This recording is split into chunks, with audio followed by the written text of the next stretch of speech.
Hey guys, today we will also talk about the measures of location, but this time for group data. Now, as we know that all group data is treated as continuous data. It's continuous because they are called the classes. We have from 5 to 6, then 7 to 8. So it's as a class, so it's not a discrete, it's continuous. And when data is represented as a grouped frequency table, specific data values, as we said before, are lost because when we take the summation for the x's, for my x and multiplied by the frequency, I need to find the midpoint of the class by finding the class boundary and then adding them and dividing them by 2. So we'll work out an estimate for mean, median, and mode rather than the specific value.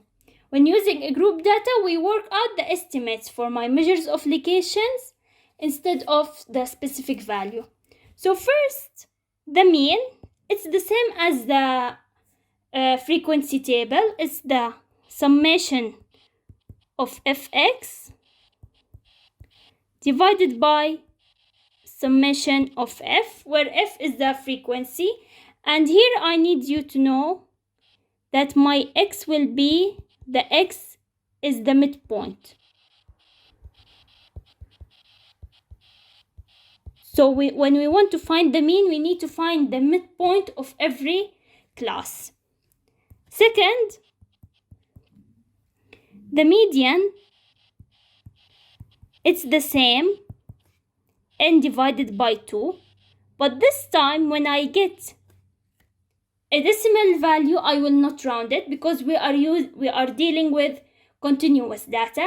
And we will do an example and I will show you how. And my mode, it's called the model class. And it is the class with the highest frequency.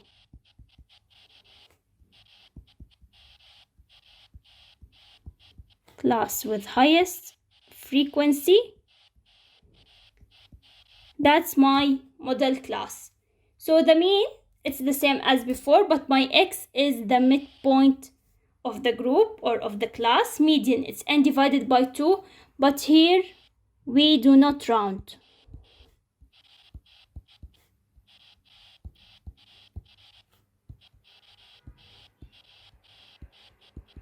When we get a decimal, we will not round it. So this is an important note. And the model class, it's the same as always, the class with the highest frequency. Let's take example. Okay, so now I have this example. My classes are from 0, 5, 6, 10, 11, 15, 16, 20, 21, 60, 61, 70, and I have my frequency. So first we need to find the mean. When we need to find the mean, we need to have x multiplied by f, but first we need to find the midpoint for each class. If I want to find the midpoint, I need to find the class boundaries.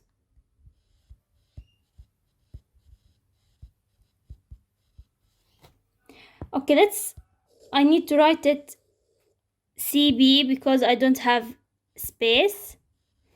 CB is my class boundaries, okay? Class boundary, it's the same as lower and upper bound. So we need to find the lower and upper bound. So for each number, it's different, but here we have all whole number, so it will be the same. It's negative 0.5 to 5.5. We subtracted 0.5 and added 0.5.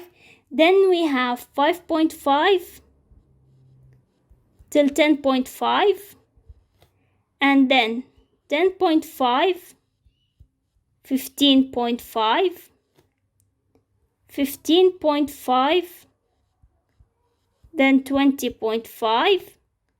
Here it's 20.5, 60.5, and then 60.5, and here 70.5. I hope it's clear. Then we need to find the midpoint. The midpoint, we add my class boundaries and divide by 2. So now for my midpoint, MP, midpoint, I will add 5.5. So when I add a negative, we will do 5.5 plus negative 0.5 divided by 2. I will include my negative and I will get 2.5. Then 8, 13, 18, 40.5, and 65.5. Okay, now I have my midpoint, I have my frequency, I can find the mean.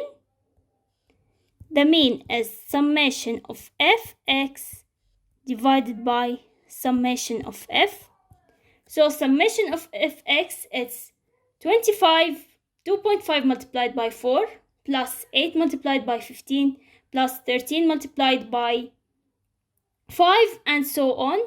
So summation of f multiplied by x will be, okay, so it's 296.5 divided by the summation of my frequencies, it's 27. So my mean is 10.98. This is my mean. Next, let's find the median.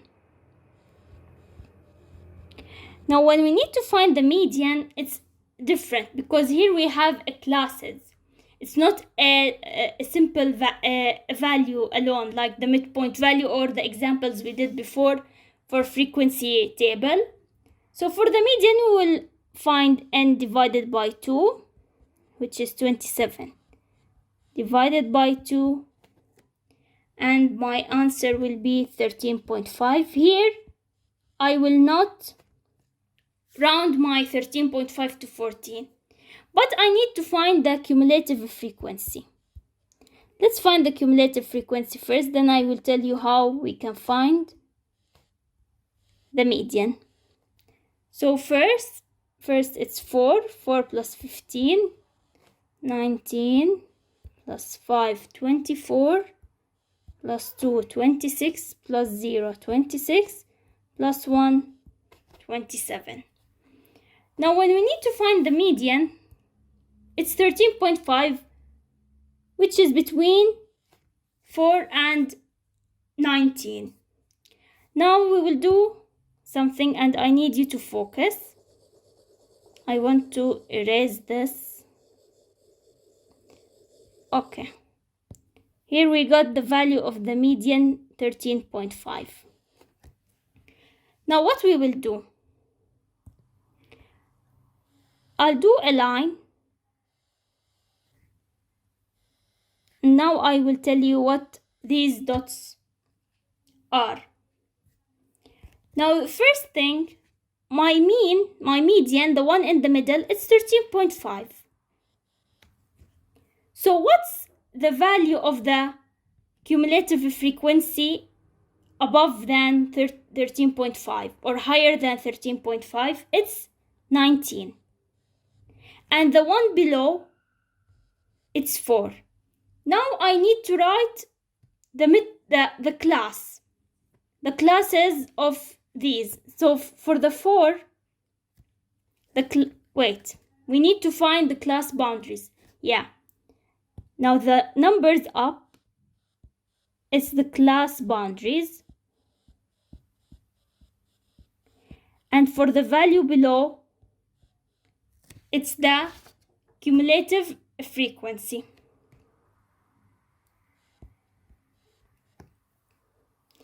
And when we need to find the cumulative frequency, we find it for the previous class.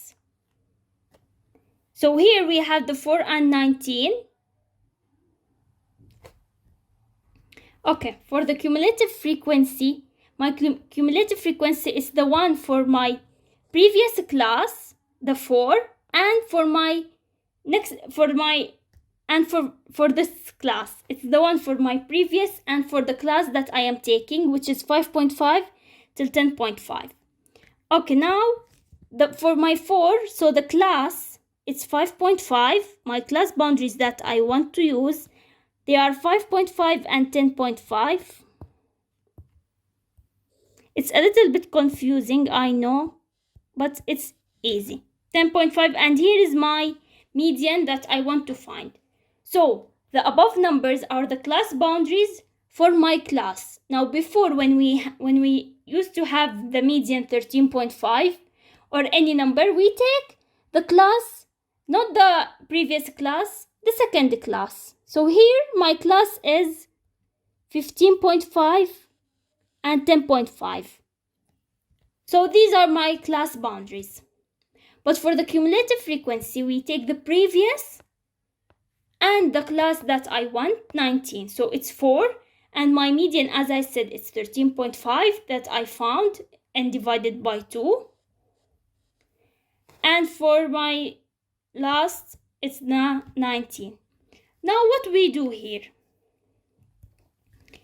Here we will take m minus 5.5 divided by 10.5 minus 5.5, and this must be equal to 13.5 minus 4 divided by 19 minus 4. It's like I am doing, let's say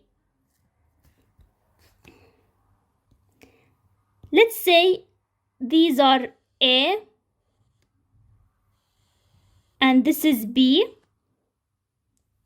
this is C, and this is D. It's like I'm doing A divided by B equals C divided by D.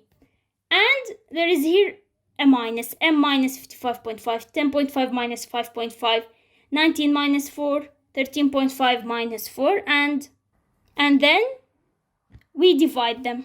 So after that, we need to solve these fractions. So m minus 5.5, I will leave it as it is. Then 10.5 minus 5.5, it's 5. 9.5, 13.5 minus 4, 9.5, and 19 minus 4, it's 15. Now we do the cross multiplication. I need to erase some things here. Okay.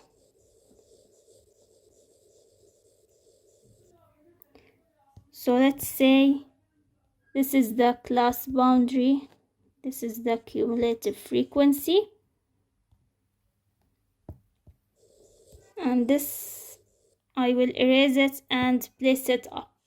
So now I have m minus 5.5 divided by 5 equal 9.5 divided by 15.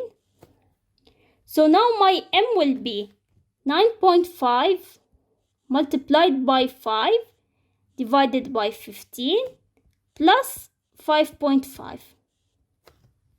It's just an equation. I multiplied the 5 beside 9.5 and I added 5.5 here to remove it from the m. I need my m to be alone. So now 9.5 multiplied by 5 divided by 15 plus 5.5, my answer will be 8.67. Now I need to ask you a question. State whether the median or the mean is a better representation of the number of correct answer. So now let's say I need to find which one is better, my mean or my median, the 8.67, and our mean was 10.98. So which one will be better? It's the median. Why it's the median is better? Because as we can see, there is an extreme value. We were moving 0, 5, 6, 10, 11, 15, 16, 20. Then from 21, it jumped to 60. So here I have an extreme value. And we said before that the mean is affected by extreme value, but the median is not affected by extreme value. So if I want to choose the best number or the best representation for my table, it will be the median, since I have and extreme value. So this is the end of today's video. I don't want it to be so long, and there is some new information. If you have any question, you can write it down below in the comment box. And I hope this video was useful.